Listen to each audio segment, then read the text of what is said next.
The horse I'm riding is Happy, and he was a real good choice for this, even though he's been in training for the last month or so.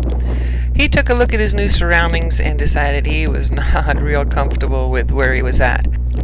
And Happy is displaying exactly some of those things that are happening with horses that come off of wintertime layoff into spring riding.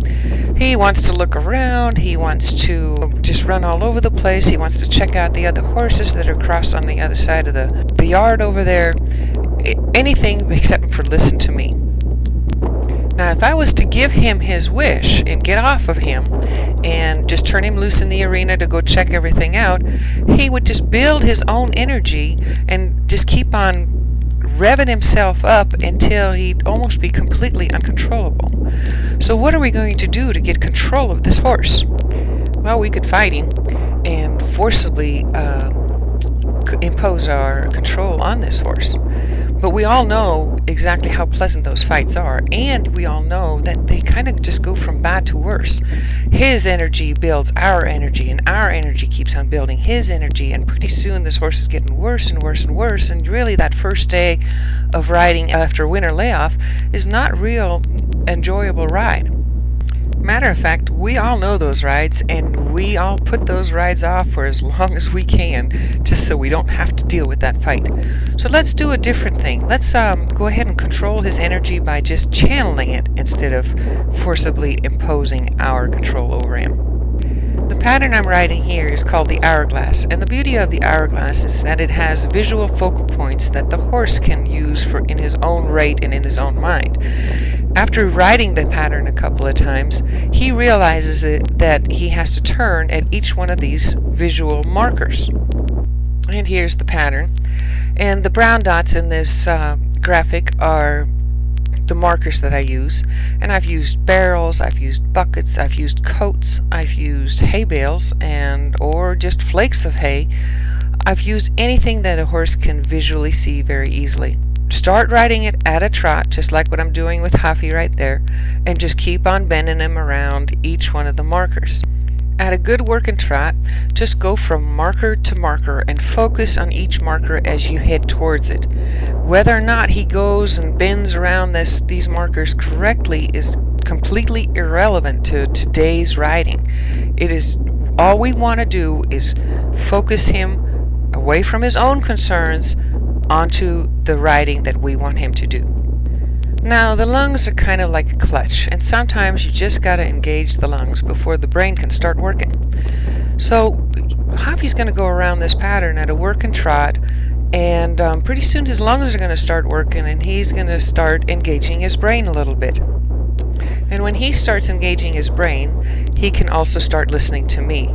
You'll feel it. There's a point where all of a sudden this horse says, oh, okay, it's not quite as bad as I thought it was going to be. And you'll be able to go ahead and start adding a little bit of extra control. A few transitions, a little bit of extra bending around the markers. Maybe walking around the markers instead of just using the working trot. Now I got Huffy backing here. And he's been in work for a while, but I really don't like backing very much for that first day of work after a long layoff. There is stuff that goes on in a backup that is not a good thing to tackle after a long layoff. The Hourglass is infinitely changeable. You can variate it in as many ways as you can imagine. And what you see me riding here is basically an adaptation and a mix and matching together of these two patterns that are shown right here. We still have the markers and we still have our working trot mostly, but I am adding transitions and circles in whichever spots I want to. I'm also adding a few stops and backups. But like I said before, I don't really like doing backups on that first day of work after a long layoff. So just start riding your horse and don't buy into his hoopla. Just point him at a marker and ride him towards it. Ride him around the marker and point him to the next one. Keep redirecting your horse's focus to the things that are right there visible to him instead of all the things that he's imagining. Just focus that horse back onto the pattern, back onto the pattern. Ride with all of your body. As your horse goes through this pattern, he's going to lean every which way. Use your legs, use your back, use your hands, your reins, every signal that's available to you.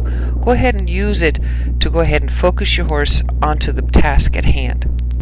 Now, this first week back into work, we really don't want to tackle any big training projects. Number one, we want to make sure our horses are able to listen to us again. And number two, we want to start building their lungs back up. We want to start making sure that they're as flexible as they were last year. We want to make sure that they give to our legs, our hands, our reins, our signals. And most importantly also is we want to get those muscles and the ligaments loosened back up to where eventually, maybe a week or two from now, we can start tackling those training projects. Stay with this hourglass for about a week or so. It works great for addressing a lot of fundamental riding. A lot of bending, flexing can be worked on right here in this little hourglass. A lot of transitions can be worked on and nailed down a little bit. This week, just focus on legging up. That's all we need to do. Just get your horse focused, get him loosened back up, leg him up.